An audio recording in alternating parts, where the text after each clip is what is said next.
Hi, this is Inspired Dawn and I've been inspired. Today I'm going to use the Stampin' Up! Stamp set called A Little Wild with the framelits that go along with it called Little Notes. These make cute little tags for gifts, or I'm going to make a great spinner card out of them since they have front and back of the images. I'm going to take these stamps, put them on my Misty tool, and use that because I'm a terrible stamper and I like to restamp things, and this is a tool that makes it perfect. Ta-da! I stamped 6 of them in case I made any mistakes. I colored them and then I cut them all out using the framelit dies. And now I need to cut them apart and make them exactly even and so that they can become stickers back to back. And I'll show you how to use the Xyron machine that makes stickers. It makes sticky on one side of your image. I'm cutting all the little tabs off that turn those into tags for gifts. If you hear any snoring in the background, it's my dog Cassie. She's snoring away. So when you're trimming things, make sure you're moving your paper and not your scissors when you want to make things even and a nice smooth cut. So I colored each of them a little differently. I'm going to make some for packaging and others for stickers. There's the little Xyron machine, and today was the first time I ever used one, and it worked pretty cool. So this one's sped up because I really didn't know what I was doing, and the next one I'll show you in real time. And I kind of overlapped them a little, but it didn't change anything. It was just the sticky part just didn't get behind one of those ears that were overlapped. And that's Cassie snoring. This worked so well. I think I'm going to make some more stickers. But the problem with it is your image has to be no bigger than about 1.5 inches, and these images were about 1.75 inches wide. So you can use the little teeth on the machine. I saw that afterwards. So you need to flatten those out. So I used a little brayer and just got that so the sticky material would be nice and sticky in there. Peel off the top part of it, and now it's a sticker. Now I'm taking a card and using the framelits, and I'm going to cut through both pieces of that card. This is just a rectangle framelit that I had in my stash just to create a little window in there. And because that section has to be exactly perfect front and back, I used a card that was already folded, and those both sides will be exactly perfect. I used a post-it note to keep it from sliding around on me. Ran it through that big shot, and I'm just checking to see if that is going to spin inside that hole or if I needed to make it any bigger. This is a silver thread that came at Christmas time with Stampin' Up! It's really tiny, it's hard to see, so it's just perfect to stick in there. So I need to get the stickers to line up exactly front to back, but I need to get that thread to go vertically so that it can spin in that section without bumping into any other parts, the top or the bottom. Now I thought it looked really plain in there, so I'm going to put a little decorative greenery around the outside edges in a moment. And I colored up some bees and used the little framelits. They cut them out individually, which I thought that was great. I wasn't anticipating it to do all the little individual bees to pop out. So you got to have a back to the card. Once this front part is glued together, then you're going to need another side. So I just took another piece of cardstock, folded it, and I'm just making sure that I'm going to cut a little bit smaller than that window so that we don't see it. All right, I'm trimming it down. And I'm going to use my ATG to get that to stick together nicely. So I'm going to turn it into basically a tri-fold card, and then I'll close up that original side. I want to make sure that that thread and the bear are in there where it's going to go. Here we go. Here's that ATG gun. 2 little strips. Works pretty great. Line that up perfectly. Wanted to make sure that it all lines up just right, and then I'll stick it down, because once that stick is down, it is hard to get it apart. Now I'm going to line up the bear so that it can flow freely in there.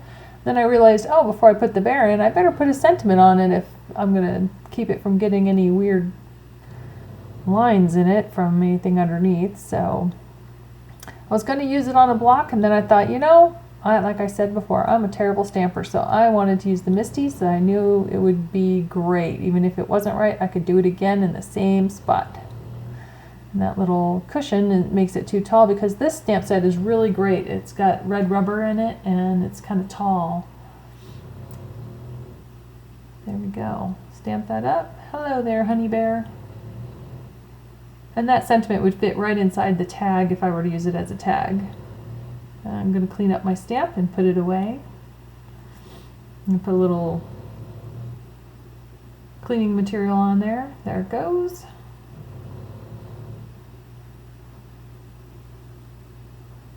Thanks so much for stopping by my channel and watching me make this card today. I really appreciate it. Please push the like button. So through the window, there's still a little blank space around the bear, so I figured I'd put the little bees that popped out in the background. And then you're seeing my design using Post-it notes to see how that's going to go. So that little framelit came out of that set, and I thought it'd be perfect to just line up around the windows. I wanted them to hang off the edge a little bit, and so that's how it's going to spin when you wind it up. All right, I'm ready to set that in motion. I'm going to put the little adhesive on, get those strings to stay intact. I don't want them to get caught on the ears, on the little green strips caught on the ears, so I wanted to just double check it was going to work before I glued it all down. That's how you design. At least that's how I design. And I'm tightening it down so that it's got good motion and hit right in the middle of that page. Then going to put a little more of that red line tape. That red line tape is extremely strong. That's why I'm using it here. I'm also going to use some of the Tombow mono glue to stick down the rest of this card. And I want to just make good and sure that that's not going to go anywhere. So I want to just double check before it gets stuck. Make sure it actually opens without hitting anything. That's awesome.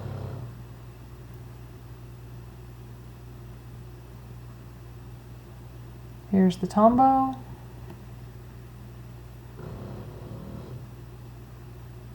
I'm trimming off that thread here.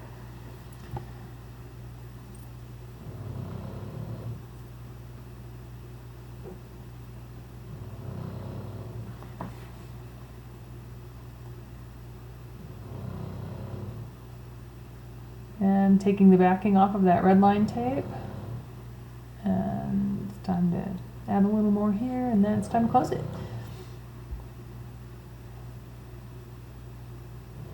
And now it's time to put the green parts on. And I just trimmed some of those back on these sides so that it would actually fit in there. I'm trying to get any air bubbles out from where the glue was under there. There we go. I definitely think that greenery just really makes that so much nicer.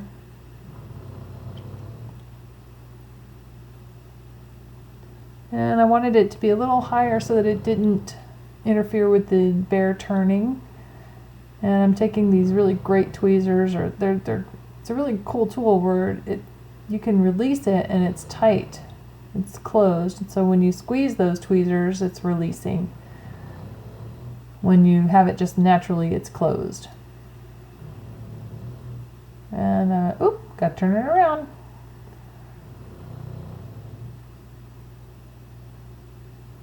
Let's put that right down there. And now I'm going to line up the rest of them. You'll see the rest in just a moment.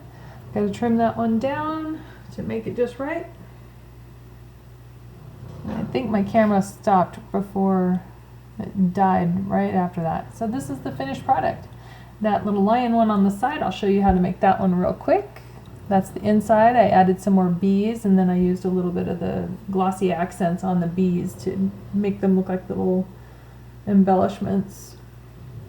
So, interesting thing I did here with the cardstock layer there, the DSP layer, I took some repositional tape and I put it behind on the card itself, and then I stuck that layer on it, and then I took the little framelit to it and positioned it so that when the framelit came through there, that repositional tape held the two cutout pieces and took them out of the way. I hope that makes sense to you. It kept them from moving around when I put the framelit on there. So I was trying to make sure that my little stand for the line to stand on would be into the space where the cutout was. So I wanted to make sure that I lined up that line just right so that he's just a little bit taller than the center of that circle. And line up that string just right, that little thread. I'm going to add my glue here. I'm going to add it real close to the circle on the base and then real close to the edges on the designer paper layer, because I can't really tell where the edges are on the designer paper. And that's a two-sided paper. It's a retired set of paper from Stampin' Up, but I was just trying to use up some of my stock. It would be really cute in any other color.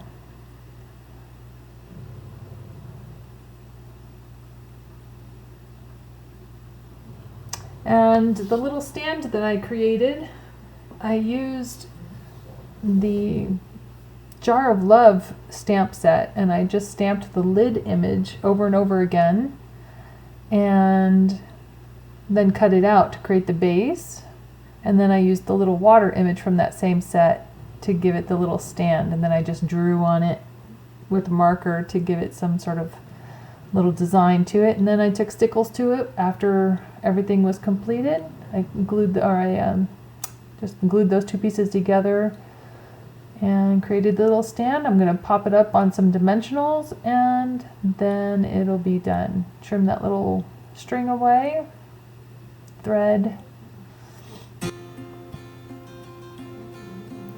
I was using up some leftover stuff. Don't throw away the extra little pieces on those dimensionals, because those are nice little extra pieces that you can use somewhere else. So just wind it up. And then when you open the card, it spins. So I'm going to put a little image inside. Just says, wild for you, sorry about the earthquake. I didn't want it to show through the hole, so I wanted to get it as low as I could without it being in my sentiment writing area, but just behind it. And put it in the MISTI so that if I messed it up like that, I could do it again. That's how you do it. So then you just clean off your stamp, put it away, all done. Thanks so much again for watching. Craftiness is happiness. Have a great day.